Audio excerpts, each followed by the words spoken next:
Hey, what's up guys? It's Nile aka NYL, and today I'm going to be talking about the most underrated tip that no one is talking about, and that is taking advantage of the first 20 seconds in every round.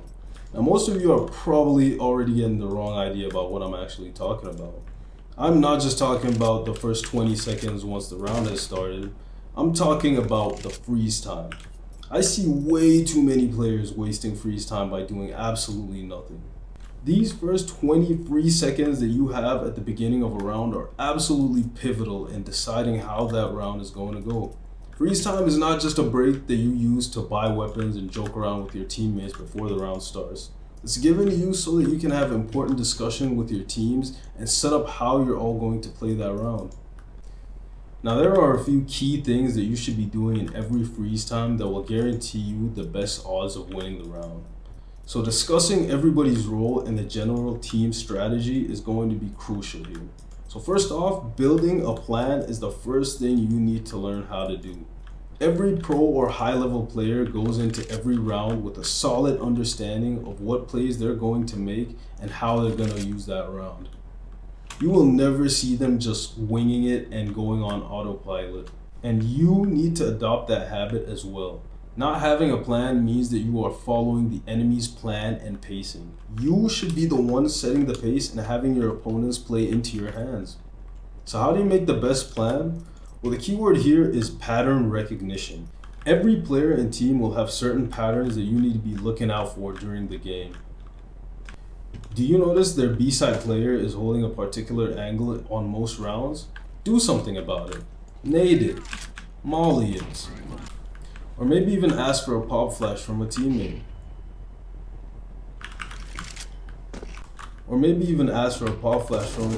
And go pre-fire that angle. You will often get an easy kill on that player. You need to be looking out for many of these reoccurring themes in each game and be able to adapt to them. Pay attention to where the opponents like to position themselves. How do they use their utility? Do they like to throw their nades early before they even sense pressure? Do they like to wait until the very last second to throw a smoke right in your face? Or maybe they tend to throw them in the same spots. All of these answers should be taken note of and assessed so that you can come up with the best counterplay against your opponents. Even taking note of which guns they like to play can be important in making these decisions. Don't go into a round blindly without a plan. Take the initiative and determine how the round is going to go instead of letting fate take its course. Play the round and don't let the round play you. So another thing you have to keep in mind during the freeze time is the game's economy. You should already know that for every round a team wins, each player gets a standard $3,400. Losing a round with 0 loss bonus will give you $1,400. And for every subsequent tick of the loss bonus counter, you get an extra $500.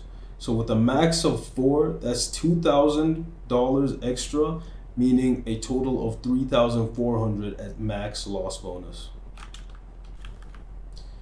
Planning the bomb gives the tees an extra $800 per player, and it gives the person who plants the bomb an extra $300 on top of that. So what do you do with this information? Well, you should figure out what your team should be buying and what the enemies will be buying so that you can prepare for the next round. Pull up the scoreboard and see the amount of money that everyone on your team has and how much loss bonus each team is on. Use this information to determine how much your team should be spending to ensure you have the best chances of success. And ideally, you'll be able to use the information about what the enemy bought in the last round to determine what their economy is at. For example, if they were on a force buy in the last round and they have max loss bonus, they might go for a half buy in the current round with pistols and armor and still have money for a full buy in the next round.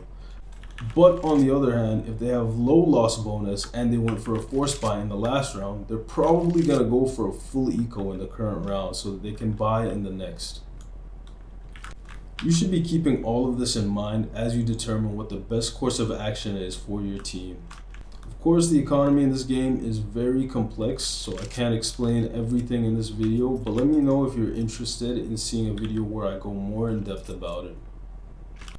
Now, the next thing I'm going to be talking about here is something so many people overlook and downplay the importance of, and that is your team's spawn positions. I see way too many times that people have an excellent spawn to rush a highly contested area and they whiff it by standing still for the first 2 to 3 seconds once the round starts. This is a sin. Spawn timing is a gift given to you by the RNG gods that you need to be taking advantage of. So for example, if you are on the T side on Inferno and you get the spawn closest to the spawn exit, 9 times out of 10, you should be making your way straight to the B side. This is because the likelihood that you make it to Car and Banana before the CTs have a chance to throw all their utility and get in good positions is extremely high. Those 4 or 5 steps that you have against them can be what allows you to completely dodge their grenades and catch them with their guards down.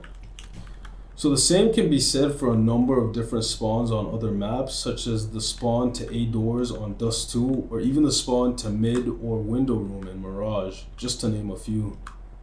On the flip side, you might notice that your team has bad spawns that aren't as close to the exit, and in this case, you might suggest that those players play a more supportive or passive role, which might include throwing utility or just holding angles that people might aggress into, or maybe even doing something completely different.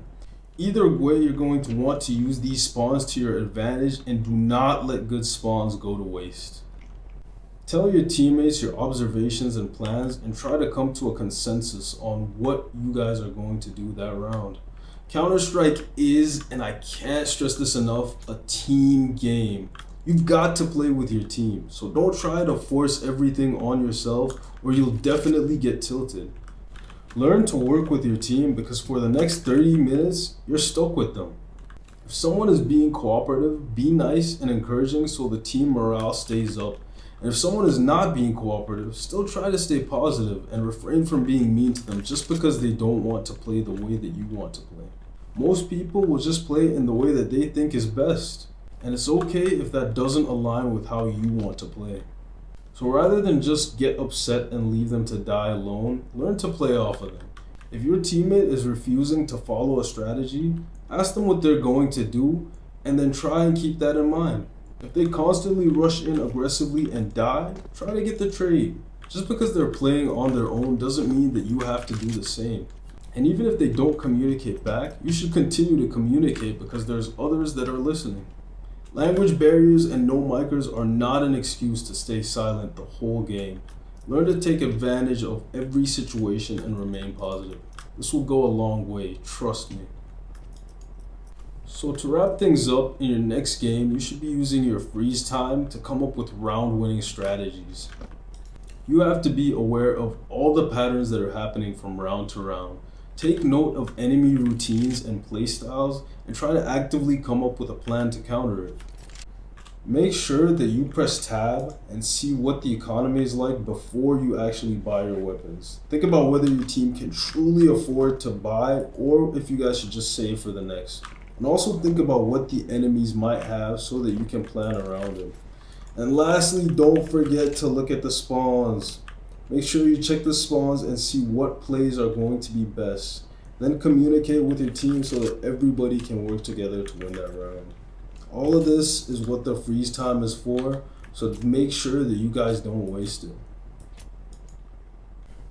So thanks guys for watching the videos, and thank you to everybody who watched my last video. Got a lot of support on that, and that really made me happy. I've never had a video do as well as that before. I'm gonna try my best to keep uploading and making good content for you guys. Hopefully you can learn something, or maybe you just enjoy just watching some random CS gameplay as I walk around the map.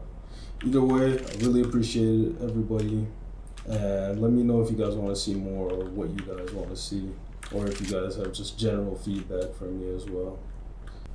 So thanks for watching guys. This has been Nile, aka NYL, and I'll catch you guys in the next one. Peace.